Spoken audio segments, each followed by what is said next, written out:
Spacey Sims, and we are back with more Code Realized Guardian of Rebirth. And we just had a nice little touching conversation with Impe. Oh, did you enjoy that? Did you think all night long about him poking your cheek and then caressing your cheek? For me, it's only been like 10 or 15 minutes. I took a little bit of a break. I took a little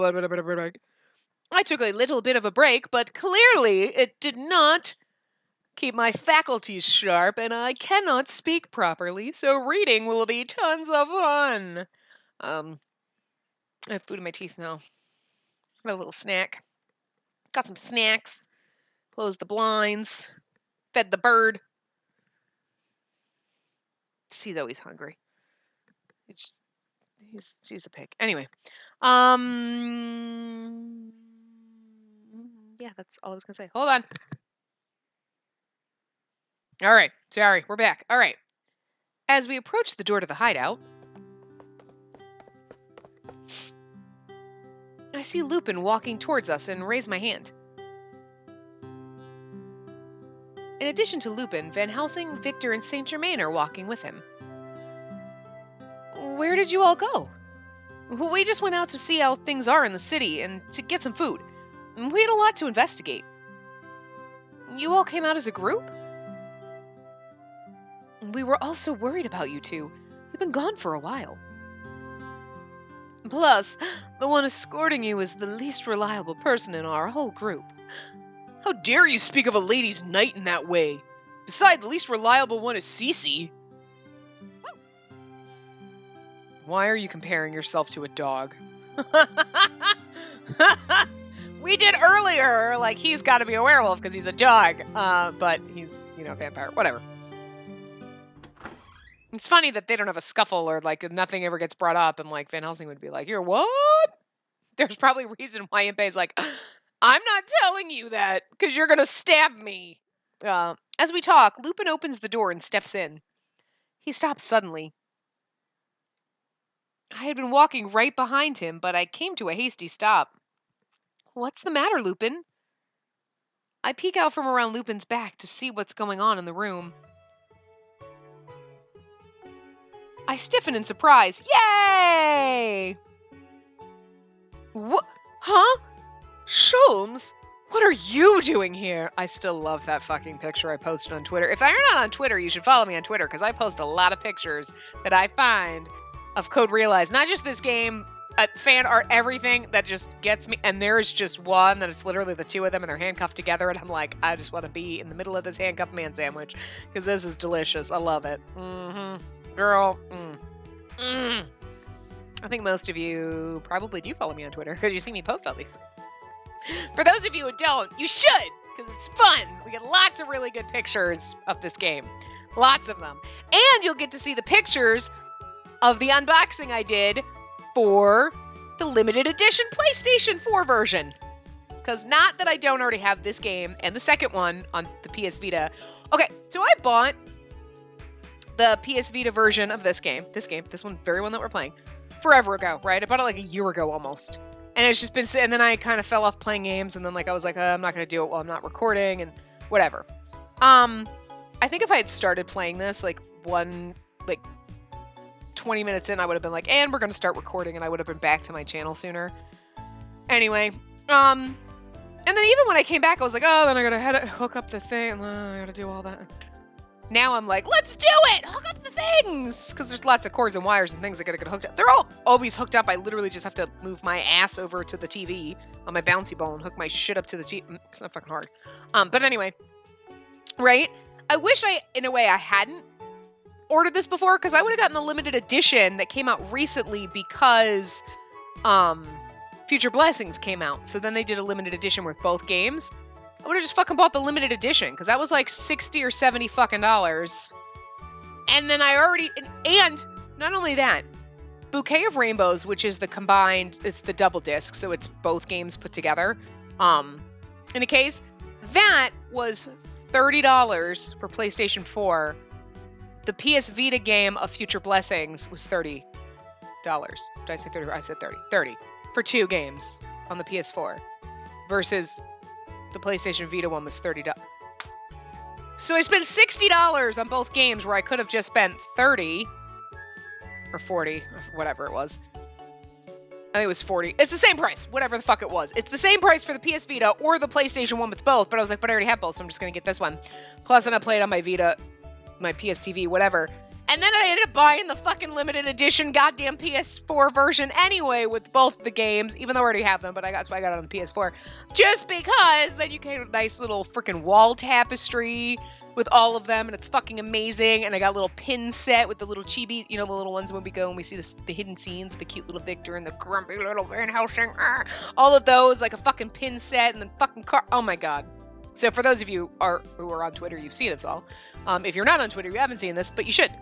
Because I was going to record an unboxing of it, but my phone was the only thing I could use to record. And it would stop the video every 2 minutes. And I'm like, all right, you know what? I'm done. This is too much to edit. It's going to be too much to edit together. So I was like, fuck it. I'm just taking pictures and posting them, but it's fucking amazing. And I don't even mind. I don't even fucking mind that I could have literally bought both games for half the price that I paid for both of them. And then I paid an additional $70 for the limited. I don't even care. I can't even do the math, but like, I mean, even if each game was $30, I spent what, between $130 and $150 on this fucking game? I'm okay with that. I'm totally okay with that. It's fucking worth it. Especially if money goes back to the studio and goes to Access and then they're like, hey, look at how much interest you're... Yes, make more of these. Localize the third one. It just came out in Japan in December, so we're not going to localization probably till the end of this year or the beginning of next year, so. But I have no doubt that they will localize it because I'm sure this one and this, I mean, and just the fact that they've come out with so many of them recently, I don't know. So many Otome ones. There's like literally 3 that they're doing. One just came out today. One came out earlier this month and one's coming out in June. And then they did several others. That's why I'm like, oh my god, they just released a ton of them so far this year. So really, hopefully, this is picking up steam and there's going to be more of these released, especially ones like this, because just like Amnesia Memories, this fucking amazing, and they need more of them. And I need all of the Amnesia fan discs. And I need the 3rd fan disc of this, and they need to just keep making more fan discs. I don't care. I don't care if they're terrible. As long as the artwork is like this, I don't give a shit. I don't care. Anyway, ramble over. What? Sholmes, what are you doing here? What, you ask? I'm here because Delacroix let me in. Sholmes leisurely lifts a steaming cup to his lips. Oh, I just love their... I know he's going to be our main antagonist in Lupin's route, I'm sure, and I just love it. I hope not, actually. Because he's supposed to be our friend, so... He was at the mansion before. He's your friend, isn't he, Lupin? As the one left in charge during your absence, I decided to take responsibility and invited him inside. You're welcome. He is not my friend. Don't serve this man any of our tea. As Deli was giving his explanation, Lupin was looking up at the ceiling. Then he suddenly looks over at Sholmes, as if realizing something. No, that's not the point. Hold on, you. How did you find out about this place? Oh dear, you're always so full of questions. He shrugs as he says this. I visited the mansion, but you lot were nowhere to be seen. I didn't have any choice but to deduce where your current hideout would be, based on your actions and ranked by probability. Luckily for me, I was right on my first guess. It's a little scary how lucky I've been these days. Would you like a cup? It's cheap, but it is rather soothing. That's my tea! I bought it! Lupin stomps over to Sholmes and snatches the cup away from him. This is so cute! I love it! You're so adorable. Oh, look at my 2 little man puppies fighting. I just love it. Oh, wow. Well, I've never seen anyone toying with Lupin so much. Certainly is entertaining to see that man out of his element.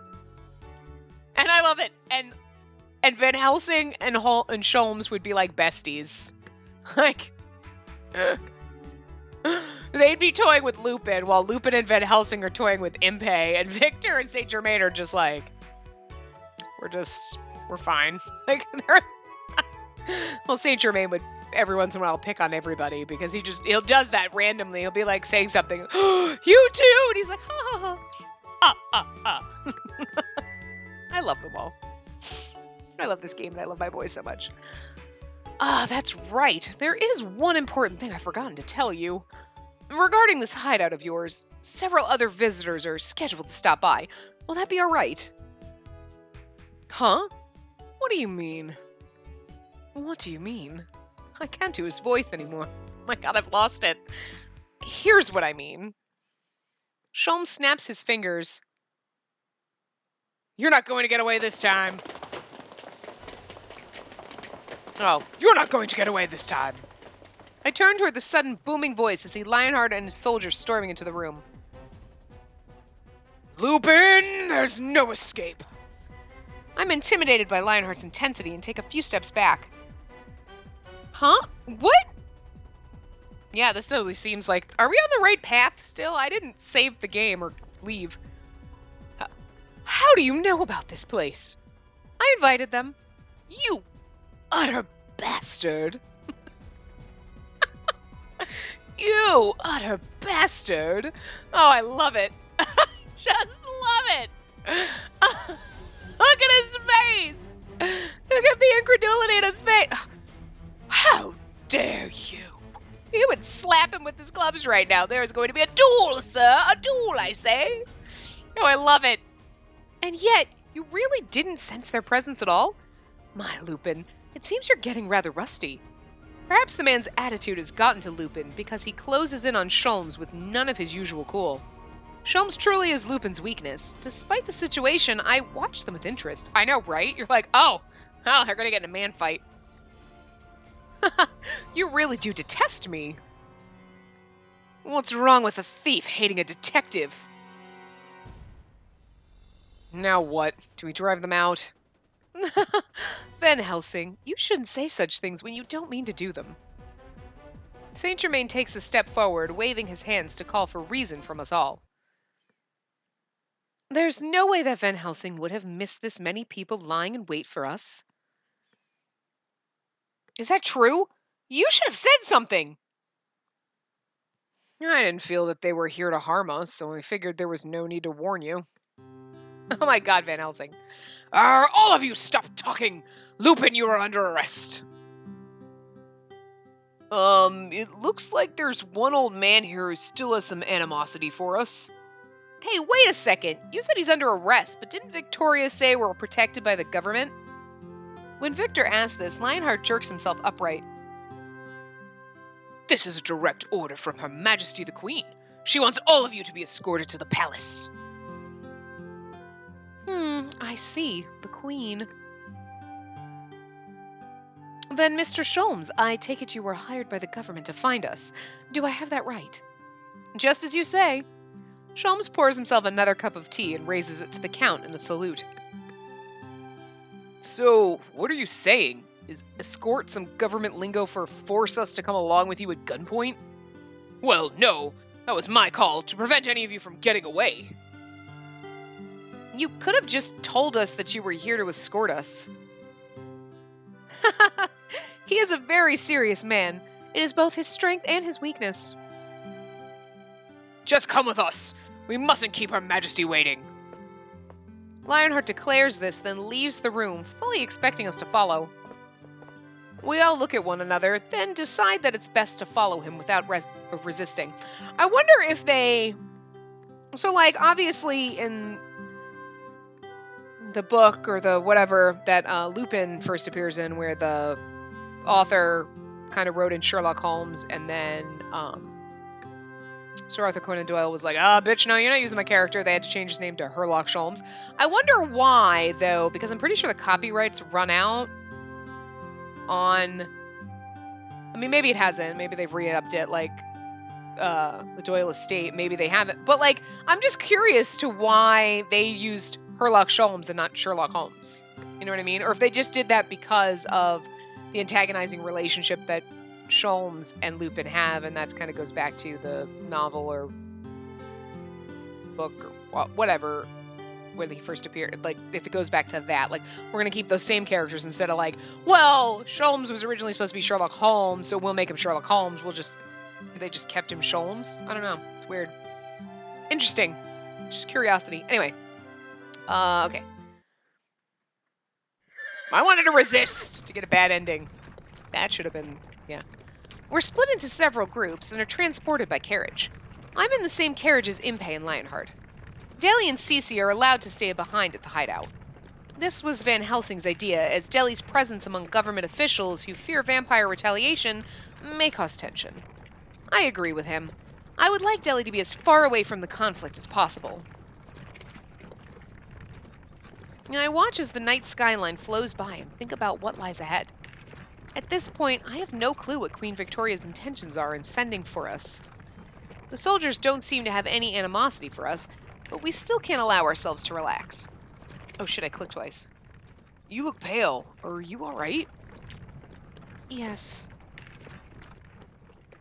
Hey, old man, you're not plotting to hand her over to Nemo, are you? I am not privy to Her Majesty's motives. So you're saying that she didn't want to tell you? Wow, she must not trust you at all. How dare you! She's being cautious that the government's motives are not leaked to external parties. However, Her Majesty did say that she would do you no harm. No, not harm. Okay, that's what... No harm, yeah. Whatever the Queen has up her sleeve, the lady here is safe with me. Impey's words are reassuring. If he says I'll be alright, I trust him. We pass through streets lined with large mansions, and a much larger building comes into view.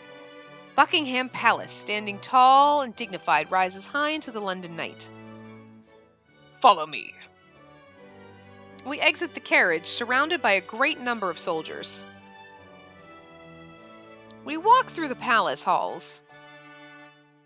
Eventually, we arrive at a wide open space. Beyond the line of soldiers, the Queen sits with an air of composure upon the throne at the far end of the room. So she's not a psycho bitch in this one? I'm just guessing, I don't know. Your Majesty, I've brought them here as you commanded. Thank you, Lionheart. Excellent work, as usual.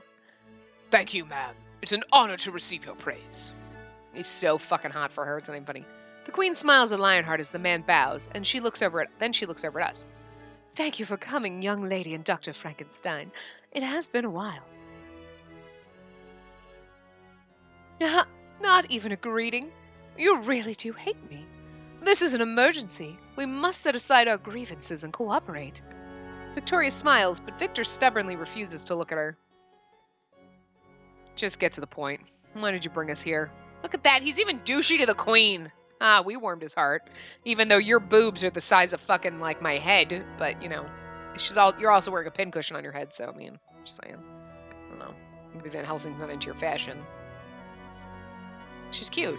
But she's cute. And, I mean, parts of her fashion I like, and the rest of it's a little weird. Like, the pincushion on her head's a little odd, but, you know. You must be the knight Sir Abraham Van Helsing. I'm honored to meet the living legend once again.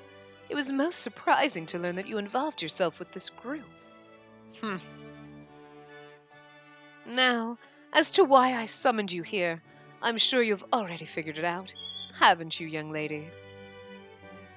Because Nemo demanded that you hand me over. Correct, as he looked down upon London from that ridiculous toy of his.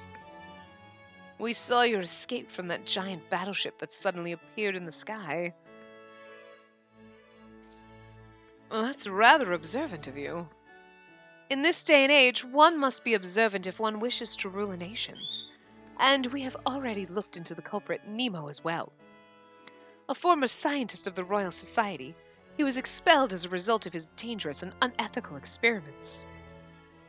Our records say that he vanished shortly after his expulsion. But here he is, picking a fight with all of Britain from that Giga of his. Giga of his? What is that? If you know that much, then you already know a lot about him. So what do you want from us?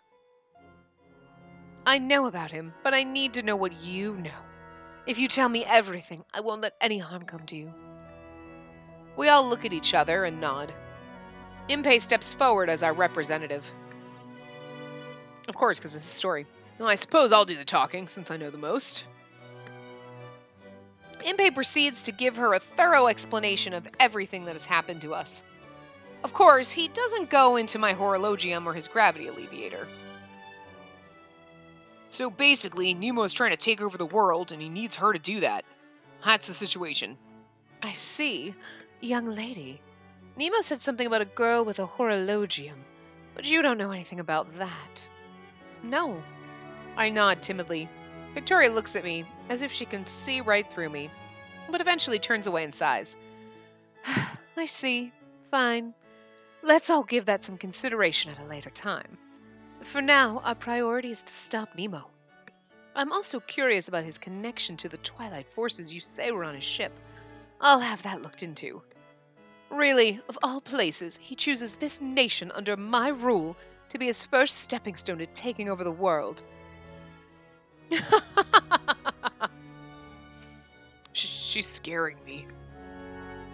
Me too. Perhaps the Queen is the competitive type. As we look at each other nervously, a soldier comes rushing into the room, his footsteps loud on the floor. But pardon me, something has happened. Calm yourself, man. You stand before the Queen. It's fine, Lionheart. What happened? Tell me. Yes, ma'am. The battleship has appeared above London again. It's bombarding the city's industrial area. The soldiers' words set the room abuzz.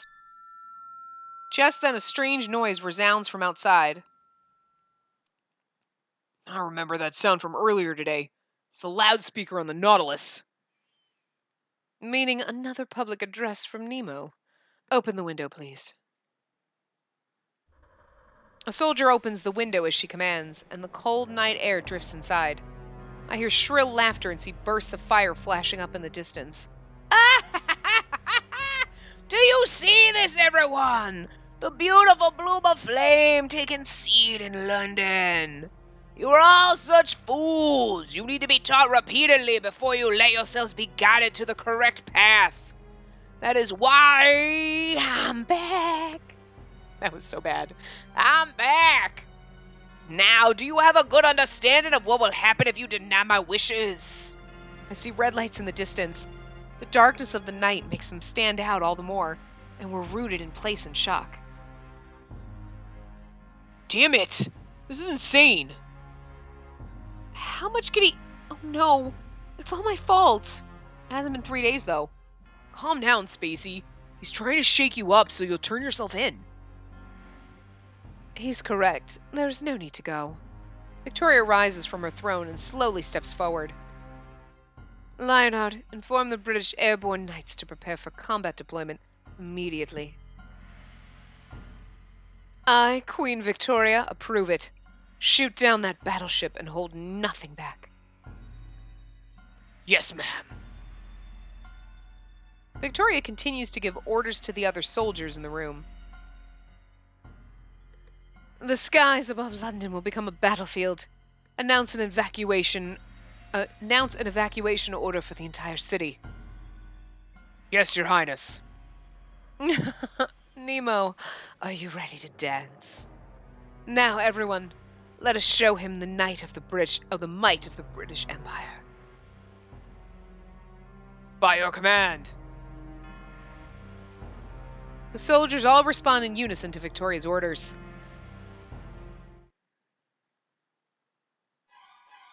That night, flashes of light are visible in the night sky. A contingent of the airborne knights' airships lift off. They head straight for the Nautilus, which has remained hovering over the industrial area, lit from below by the flames. However, the gun batteries on the Nautilus shoot down the approaching airships, one after another. In a matter of minutes, the sky is filled with fire and smoke.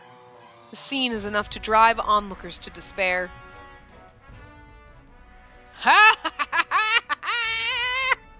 I'll slap all you pesky insects down. Nemo stands in the Nautilus's pilot house watching the fight below and laughing hysterically. The Royal Society had expelled him. What a joy it is now to shoot down the airships devised by those same feeble minds. How does it feel? This is the power of science under the mast of the very one you drove out. Nemo laughs. If only Master Isaac was here.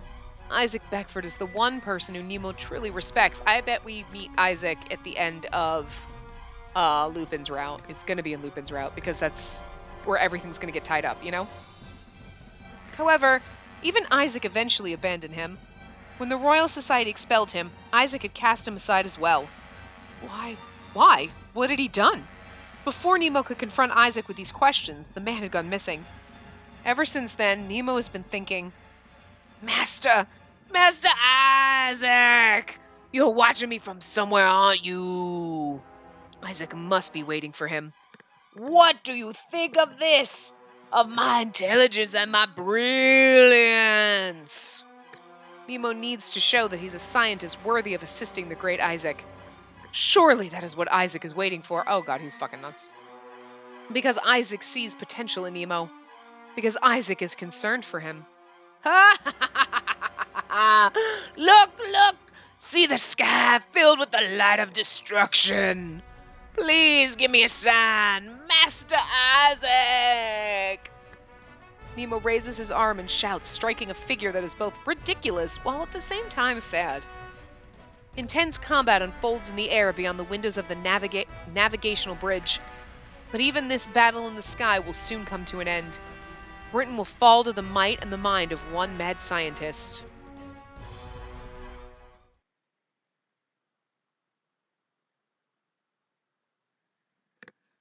Chapter 12. The grandest dream. Oh. I'm debating. We're only at like 26 minutes. I guess we can go for a little bit longer. We'll go for a little bit longer. But this is chapter 12. And that's so sad because we only have one chapter after this. So we'll go for a little bit longer. It's been 2 days since the battle in the skies above London, when the British airborne knights suffered a brutal defeat. Victoria apologized to her entire nation, stating that she had underestimated the power of the Nautilus. She also published a statement in every newspaper saying that she would bring down the Nautilus, no matter what it cost. Furthermore, she announced an evacuation advisory to the citizens of London in order to minimize damage from any later battles. As for Twilight, with their possible connection with the Nautilus, just as investigations began, its members all reportedly disappeared without a trace.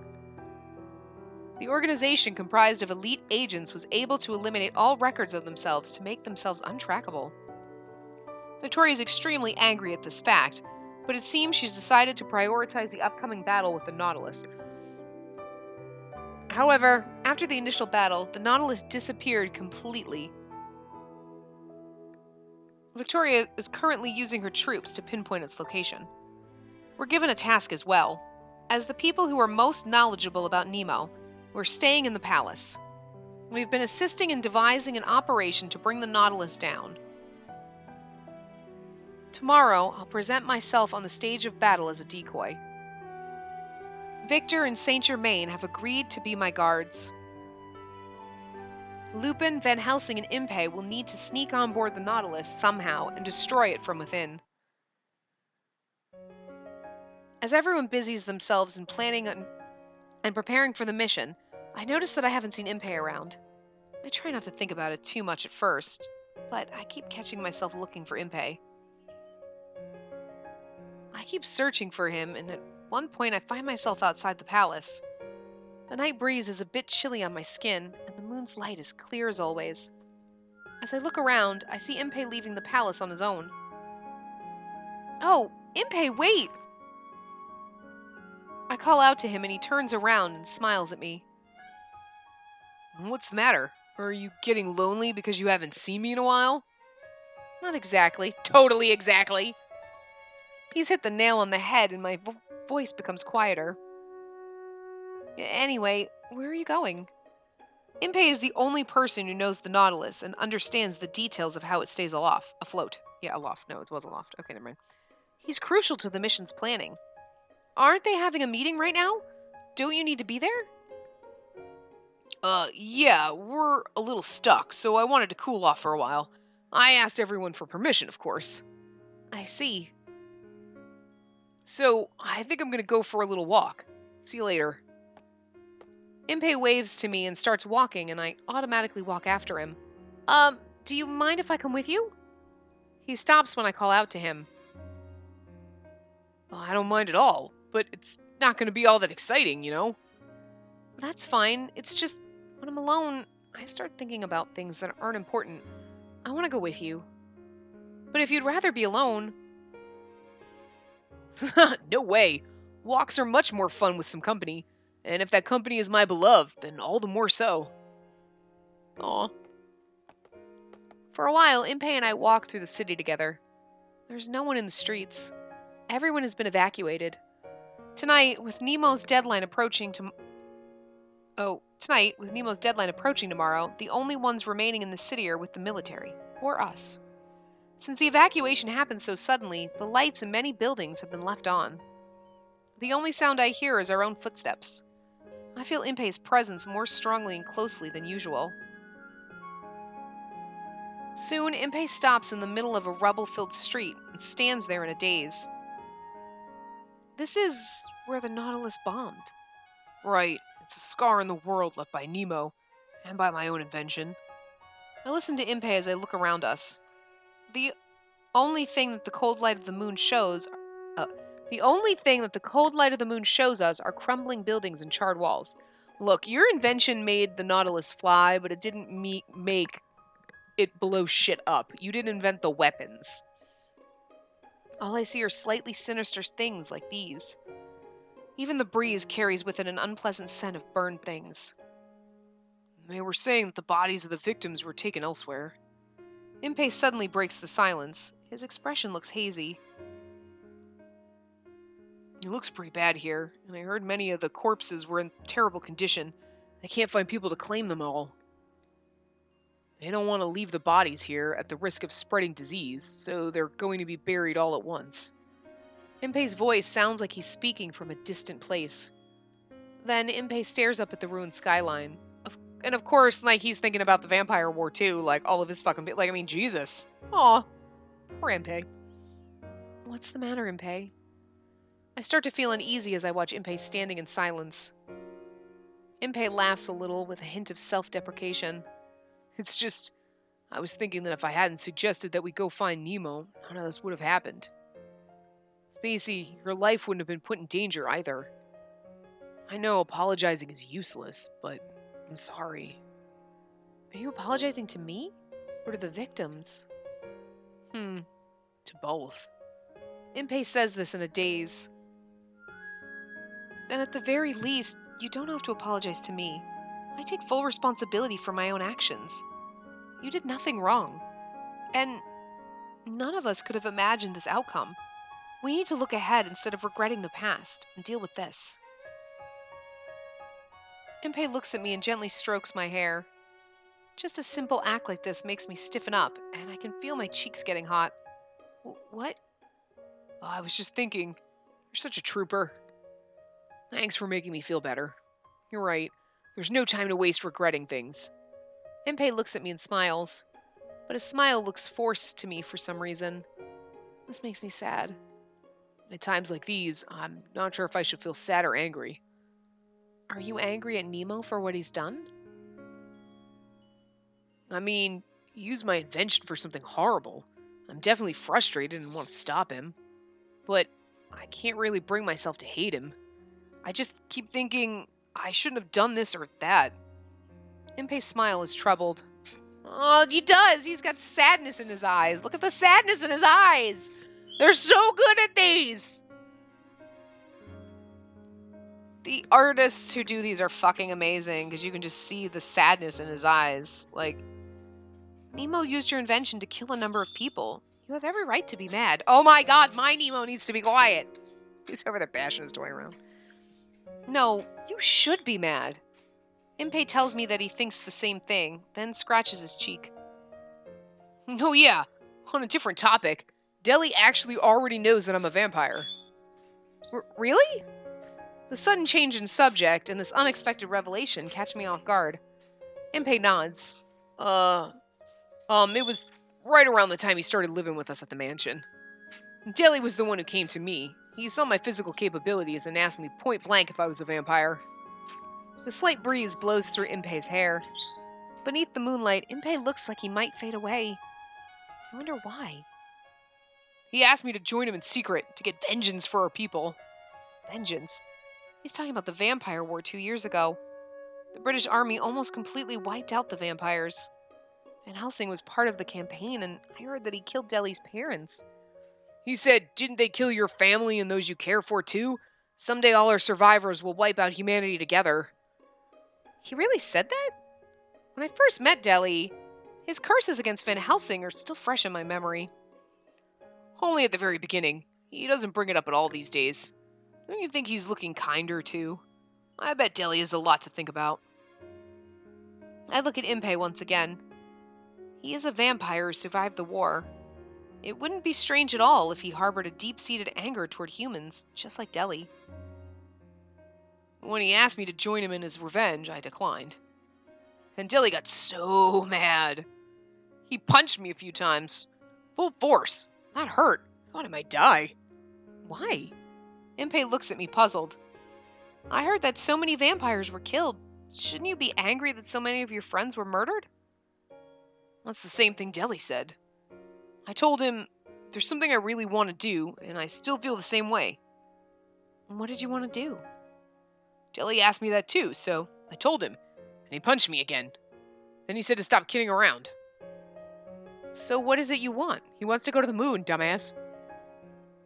Oh, you know, that thing I talk about pretty much on a daily basis.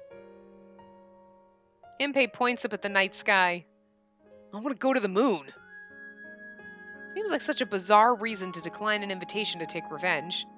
But I can sort of understand why Deli would get mad. I had no intention of negating what Deli was trying to accomplish. But I guess nothing really mattered to me except for reaching the moon. Impey Barbicane passed. A vampire by birth, he's searching for every engineer's holy grail, the gravity control unit. His dreams of reaching the moon using a self-made cannon. Oh, he dreams of reaching the moon using a self-made cannon. He's gonna die. There's no oxygen up there. You want to go there that much? Impey smiles and nods. His eyes, looking straight ahead, don't look like he's joking at all. Why do you feel that strongly about it? His eyes draw me in so strongly that I can't help but ask about it. Why are you going to such great lengths to take back your gravity alleviator? Why are you here at all? I want to know so much more about you. I see. If my beloved must know, there's no way I could keep it from her. But in exchange, you'll have to do one thing I ask of you. What do you say? Deal? All right. If you tell me about your past, I'll do whatever you say. Oh my god, you should never have made that deal with Impey! I'd be like, what is it first? Oh, you're so easy to convince. Is that bad? It's not good at all, Spacey. You need to be more cautious. Men are wolves, after all. See, I swear wolf would have been perfect. You're not a wolf, you're a vampire. What if I'm a werewolf? I can't keep myself from giggling at Impey's joke. It's not that we're not cautious. I just let my guard down because it's you. I know you'd never do anything to hurt me. Impey stares at me and I stare back. Our gazes are entwined. Then Impey smiles. The smile is much more mature than what I'm used to seeing on him. It's probably just going to bore you. I'm sure I'll find anything you want to tell me about interesting. Impey smiles grimly. Well, if that's the case, I guess I'll tell you about my past. Impey sits down on a large pile of rubble and begins talking. He speaks of his past matter-of-factly in sort of a gentle, yet slightly melancholic tone. It's a very long and very sad story. We're gonna go into Impey's past now. Okay, this is the perfect time to stop. So this is Impey's story. So we did this in Van Helsing's round, and we did this in Victor's round and everything. But this is going to be a while, so I'm going to stop this part here, and we will go into his past in the next part. So I will see you guys next time. Remember to give the video a big thumbs up, and subscribe to see more.